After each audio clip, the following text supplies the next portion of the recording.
नमस्कार बच्चों, कैसे हो। मैं उम्मीद करता हूँ आप सभी अच्छे होंगे। बच्चों, आज हम 9th क्लास का टॉपिक नंबर सिस्टम के बारे में पढ़ाएंगे। कल मैंने नंबर सिस्टम की एक्सरसाइज 1.5 की थी। यदि किसी बच्चे की कोई प्रॉब्लम हो तो मुझे कमेंट करके बता सकते हो। आज नंबर सिस्टम में law of exponent for real numbers के बारे में पढ़ेंगे। तो देखिए, फर्स्ट एक की पावर m इंटू एक की पावर n इजिकल टू एक की पावर m प्लस n। इसका अर्थ क्या हुआ? एक को हम बेस बोलेंगे और m एंड n पावर बोल सकते हैं या एक्सपोनेंट बोल सकते हैं। तो देखिए, यदि किसी नंबर का बेस सेम हो और उनकी पावर डिफरेंट हो, उनको मल्टीप्लाई किया जाता है। तो देखिए, बेस सेम रहेगा, पावर आपस में ऐड होंगी। फॉर एग्जाम्पल, 2 की पावर 3 इंटू 2 की पावर 4। तो देखिए, यहाँ दो नंबर हैं जिनको आपस में मल्टीप्लाई किया गया, जहाँ पर बेस दोनों का बराबर है, पावर डिफरेंट है। तो यहाँ इसका रिजल्ट आ जाए 2 की पावर 3 प्लस 4 मीन्स 2 की पावर 7। इसी प्रकार सेकंड, एक की पावर m डिवाइड एक की पावर n। तो रिजल्ट आएगा एक की पावर m माइनस n। अब यहाँ देखिए, यदि बेस सेम हो और उनको डिवाइड किया गया, पावर डिफरेंट है, तो उस कंडीशन में पावर बेस सेम रहेगा और पावर आपस में सबट्रैक्ट होंगी।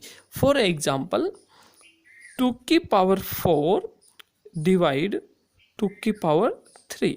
तो रिजल्ट आ जाएगा हमारा 2 की पावर 4 माइनस 3 इज इक्वल 2 की power 1, that is 2। Third exponent में कहा गया, यदि a की पावर m की पावर n है, मतलब पावर की पावर है, तो पावर आपस में मल्टीप्लाई होंगी। फॉर एग्जाम्पल, 2 की पावर 3 इस कंप्लीट की पावर 4 है, तो 2 की पावर 3 इंटू 4 क्या हो गया? 2 की पावर 12। फोर्थ है हमारा एक की पावर m इंटू बी की पावर m। यहाँ देखिए, बेस डिफरेंट है और पावर सेम है, तो इस कंडीशन में बेस को आपस में मल्टीप्लाई करते हैं तो ए भी हो जाएगा और पावर हमारी सेम होगी। फॉर एग्जाम्पल, 2 की पावर 3 इंटू 3 की पावर 4, सॉरी 3 की पावर 3, पावर हमारे सेम है। तो इस कंडीशन में बेस को बेस से मल्टीप्लाई किया गया, 3 की 2 जा 6, 6 की पावर हो जाएगी हमारी 3। देन आफ्टर फिफ्थ, अब फिफ्थ में देखिए, यदि हमारी बेस ए हो और उसकी पावर 0, मतलब किसी भी नंबर की पावर 0 हो, तो वो किसके इक्वल होगा? 1 के। फॉर एग्जाम्पल, यदि मैंने 7 की पावर 0 लिया तो रिजल्ट होगा हमारा 1। देन आफ्टर सिक्स्थ, यदि किसी की पावर नेगेटिव है, फॉर एग्जाम्पल 1 की पावर -1, तो इसको हम लिख सकते हैं 1/a। फॉर एग्जाम्पल, 2 की पावर -3, तो इसको लिख देंगे हम 1/2 की पावर +3। अब इसी लॉ ऑफ एक्सपोनेंट के ऊपर हमारी एक्सरसाइज है 1.6। तो 1.6 एक्सरसाइज को हम देखते हैं।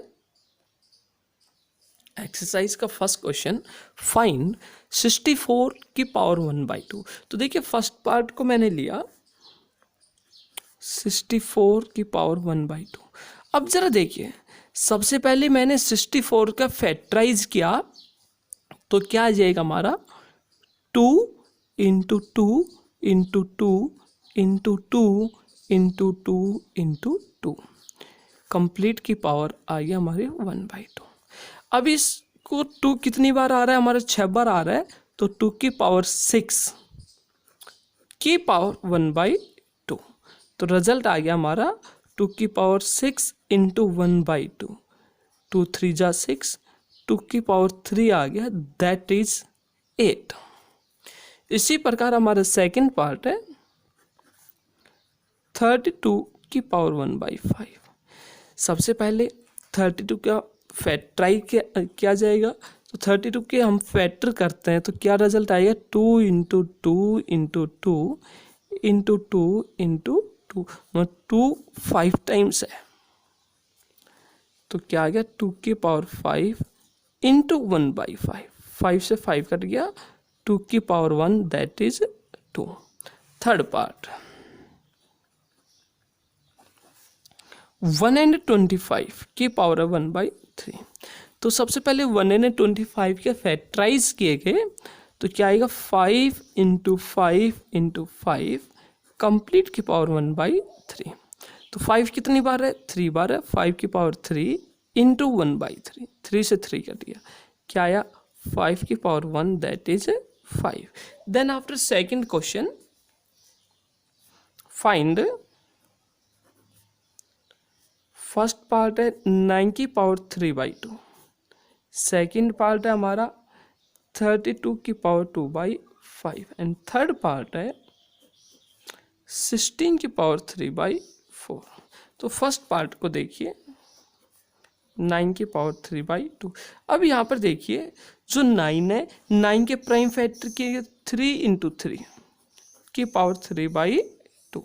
अब 3 की पावर 3 इंटू 3 है, इसको लिख दिया 3 की पावर 2 इंटू 3/2, 2 से 2 कट गया, 3 की पावर 3 दैट इज 27। इसी प्रकार इसका सेकंड पार्ट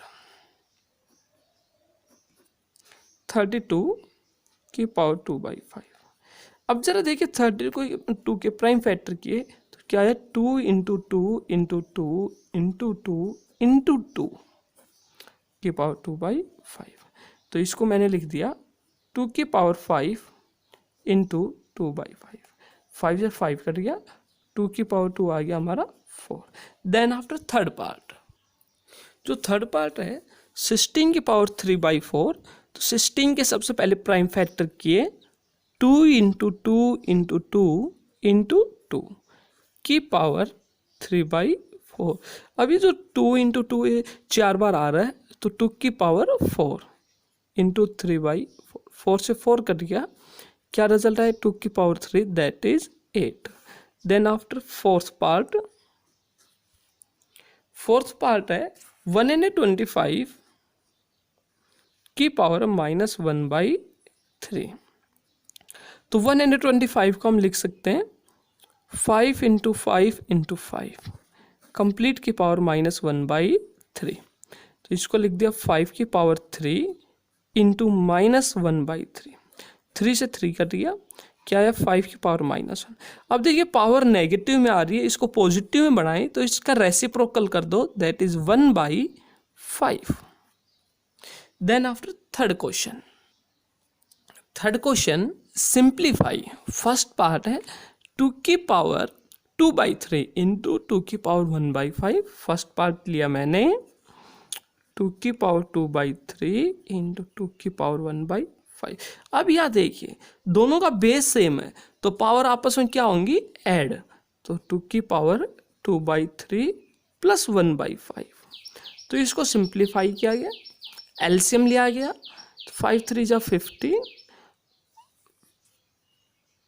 10 प्लस 3, रिजल्ट आ गया हमारा 2 की power 13/15। Then after second part 1/3 की पावर 3 कंप्लीट की पावर 7 है। तो इसको देखिए क्या कहेंगे, अब 1/3 की पावर 3 है, कंप्लीट की पावर 7 है, तो इसको मैंने लिख दिया 1 की पावर 7 अपॉन 3 की पावर 3 की पावर 7। तो 1 की पावर 7 तो 1 ही होगा एंड 3 की पावर 3 इंटू 7, तो रिजल्ट आ गया 1/3 की power 21। Then after third part 11 की पावर 1/2 अपॉन 11 की पावर 1/4।